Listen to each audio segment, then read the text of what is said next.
मंडळी, उकडीचे मोदक बनवायचे आहेत आणि मोदकासाठी तांदळाचं पीठ नाही तर तांदळाची पिठी न वापरता उकडीचे मोदक बनवूयात। अगदी पांढरे शुभ्र मऊसूत मोदक बनवून तयार होतात। तर मोदक बनवण्यासाठी मिक्सिंग बाउल मध्ये 1 वाटी आंबेमोहर तांदूळ घेतला। तांदळात पाणी ओतून 2 वेळा तांदूळ स्वच्छ धुवून घ्यायचा आणि तांदळाच्या वरती 2 इंच इतपत पाणी ओतून 4 तास भिजण्यास ठेवून देऊयात।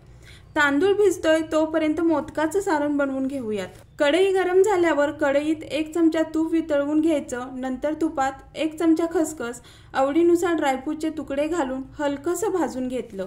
याच्यात 2 वाटी खोवलेलं ओला नारळाचा चव घालून परतलं। 1 वाटी किसलेला गूळ घालायचा। शक्यतो गूळ ऑर्गॅनिक असा काळा असणाराच घाला। या गुळाने सारण खूप छान बनतं। पांढऱ्या गुळाने सारणाला तितकंसं टेक्स्चर छान येत नाही। हे आता एकसारखं परतायचं। खोबरा आणि गुळातलं पाणी आटेपर्यंत परतायचं। खूप कोरडं करायचं नाही। सारण थोडं ओलसर ठेवायचं, नाही तर सारण चिवट बनतं आणि मोदकात सारण भरल्यावर मोदक फुटतात। नंतर गॅस बंद करून याच्यात वेलची जायफळ पूड घालून मिक्स केलं। आता आपलं मोदकाचं सारण बनवून तयार झालं। 4 तासानंतर तांदूळ चांगला भिजला आहे। आता तांदळातलं पाणी काढणार नाही। मिक्सरच्या भांड्यात तांदूळ आणि यातलंच थोडंसं पाणी घालून अगदी बारीक दळून घ्यायचं। दळलेलं मिश्रण सॉसपॅन मध्ये गाळणीने गाळून घ्यायचं, म्हणजे एखादा जरी तांदूळ राहिला असेल तर तो गाळणीतच राहतो। या प्रकारे सर्व मिश्रण बनवून घेतलं। नंतर याच्यात 1 वाटी दूध घातलं, अर्धा चमचा बारीक मीठ, 1 चमचा तूप घालून भांडं गॅसवर ठेवून मीडियम फ्लेम वरती सतत ढवळायचं आहे। गॅस मीडियमच ठेवायचा आहे। हे पहा, हळूहळू तांदळाच्या दुधाला दाटसरपणा येऊ लागला आहे। आता सर्व मिश्रण घट्ट होत आलं आहे।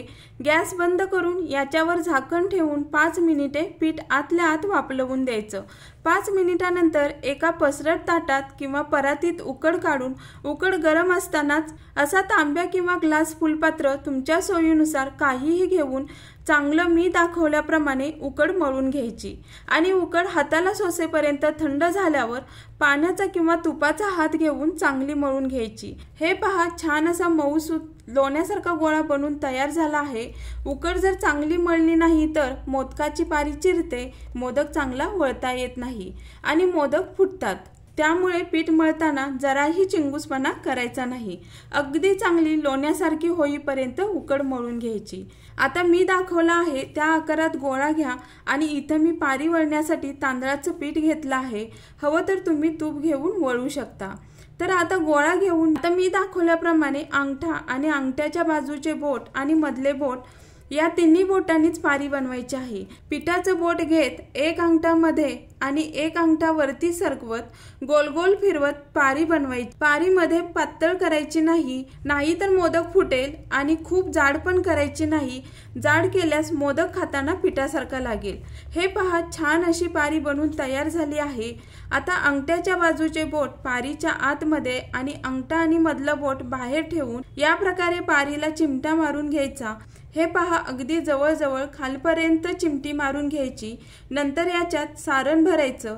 खूप जास्त सारण भरायचं नाही, याच्यात बसेल इतपतच सारण भरा। नंतर सारण दाबून असं गोल गोल फिरवत मोदकाला शेंडा काढायचा आणि मोदक बनवताना ज्या कळ्या दबल्या आहेत त्यांना असा व्यवस्थित आकार देऊन घ्यायचा। हे पहा, खूप छान मोदक बनला आहे। नंतर मोदक पात्रात केळीचं पान ठेवून याच्यात मोदक ठेवूयात। या प्रकारे सर्व मोदक बनवून तयार झालेत। आता इथं मी पाणी आधीच उकळण्यास ठेवलेलं तयार मोदक पात्र याच्यावर ठेवूयात। वरून मोदकांना थोडं थोडं पाणी लावायचं, म्हणजे मोदकांना छान चकाकी येते आणि मोदक खूप वेळ मऊसूत राहतात। याच्यावर झाकण लावून मिनिटभर वाफलवून घेऊयात। मिनिटानंतर हे पहा, खूप छान मोदक वाफललेत। या प्रकारे सर्व मोदक वाफलवून घेतले। हे पहा, खूप छान मोदक बनवून तयार झालेत। वरून छान असं तूप सोडून खाण्यास घ्या। मी 1 मोदक फोडून दाखवते। खूप छान मोदकाच्या आतील सारण आणि मोदक बनवून तयार झाला आहे। तुम्ही या अगदी वेगळ्या पद्धतीने मोदक नक्की बनवून पहा आणि अशाच नवनवीन रेसिपीजमध्ये पुन्हा भेटू। तोपर्यंत मस्त खा, स्वस्त राहा। धन्यवाद।